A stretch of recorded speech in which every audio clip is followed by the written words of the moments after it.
자, 그들은 답을 찾지 않을까? 늘 그랬듯이. 그렇습니다. 이번에도 아마 답을 찾을 겁니다. 네이버와 카카오는 공룡 기업으로 성장을 해왔기 때문에 이번의 위기도 어떻게 지혜롭게 해결해 갈 것인가가 관건이 될 것 같습니다. 네이버, 카카오가 어느 정도의 규제 덫에 걸리게 될까요? 하루 사이에 시총이 무려 12조나 증발됐습니다. 주가 흐름으로 봤을 때 카카오가 10% 두 자릿수의 급락을 나타냈고 네이버는 7.8%의 하락으로 장중 거의 저점에서 거래를 마쳤고요. 정치권의 플랫폼 규제 논의에 네이버, 카카오 급락. 이번 규제는 플랫폼과 정통금융 간의 경쟁 구도가 바뀌게 되는 계기가 될 것이라고도 얘기가 나오고 있습니다. 규제와의 확정은 아직 안 됐기 때문에 시장 반응이 과도하다라는 해석도 있는 편인데요. 위원님들의 이야기를 잠시 후에 듣도록 하겠습니다.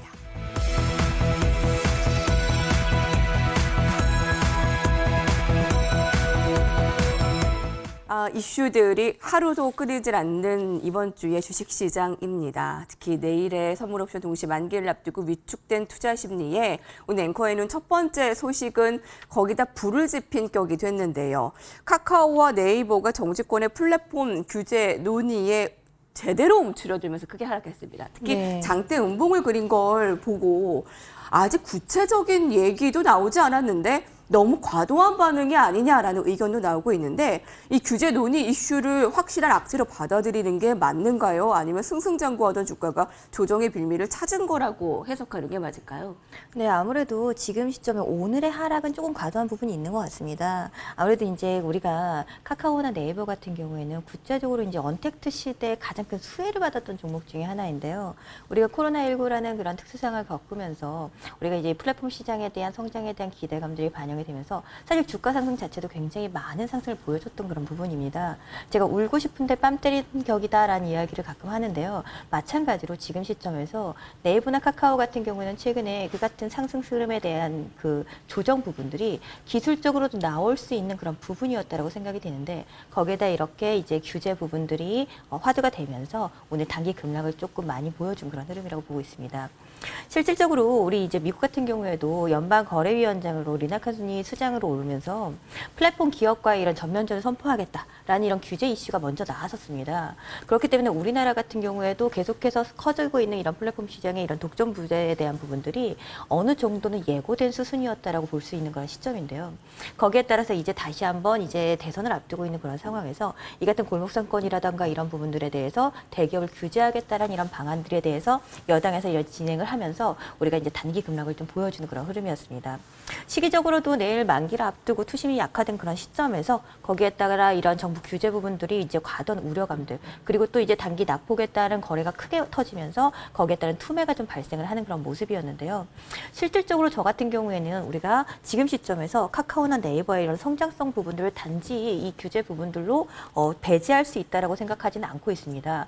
어느 정도 이 성장성에 대한 이런 플랫폼 자체가 제가 사람이 있는 곳에 돈이 모이고 그다음에 수급이 모이는데 수익이 모인다라는 이야기를 하고 있는데요.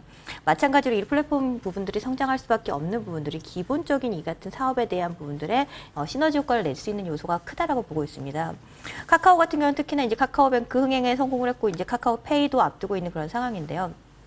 이제 카카오페이 이제 IPO를 앞두고서 이제 이번에 또 보험이라던가 이런 판매 금지 부분들에 따라서 주요 이러한 산업 부분들이 조금 좀 피해를 볼 수 있다라는 그런 우려감들도 좀 오늘 반영이 되는 도는 흐름이었는데요. 우리가 주가에서 제일 안 좋은 게 가랑비에 옷 젖듯이 이렇게 슬금슬금 추세가 하락하는 부분들이지 오늘처럼 오히려 이 같은 이슈를 타고 단기 급락이 나오는 구간에서는 오히려 우리가 단기적으로 기술적인 반등이 나오기가 좀 좋은 구간이라고 보고 있습니다.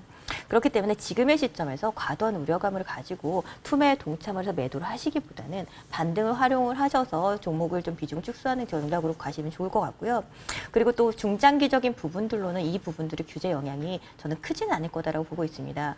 다만 우리가 그간의 주가 상승을 오랫동안 보여왔기 때문에 시기적으로도 조정을 좀 보여줄 수 있는 시점이고 그간의 기대감들이 많이 반영된 만큼 그리고 코로나로 인해서 가장 큰 수혜를 받은 만큼 코로나가 이슈화되었을 때 가장 큰 또 피해 업종이 될 수가 있기 때문에 그 같은 부분들에 따른 어느 정도 우리가 매매의 타이밍은 고려할 시점이 아닌가라고 생각을 하고 있습니다.